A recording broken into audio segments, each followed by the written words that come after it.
மதுரையில் சாலையில் சென்று கொண்டிருந்த இருசக்கர வாகனத்தின் சக்கரத்திற்குள் போக்குவரத்து போலீசார் லத்தியை நுழைத்ததால் நிலை தடுமாறி விழுந்து குழந்தை உட்பட 3 பேர் காயமடைந்தனர். மதுரை வில்லாபுரம் ஆர்ச் அருகே அவனியாபுரம் போக்குவரத்து போலீசார் சோதனையின்போது ஸ்மிதா என்ற பெண்ணின் வாகனத்தை வழிமறித்திருக்கின்றனர்.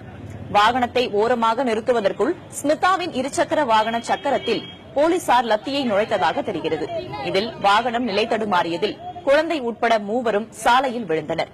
இது தொடர்பாக போக்குவரத்து போலீசாருடன் அப்பகுதி மக்கள் வாக்குவாதத்தில் ஈடுபட்டனர்.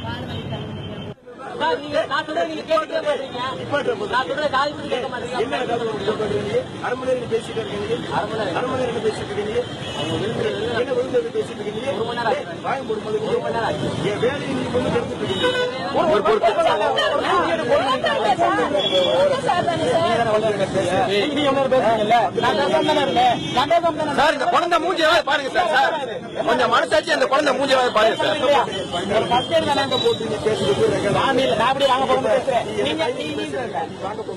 இது தொடர்பாக ஐஜி முருகனிடம் கேட்டதற்கு விசாரணை நடத்தி உரிய நடவடிக்கை எடுக்கப்படும் என்று தெரிவித்தார்.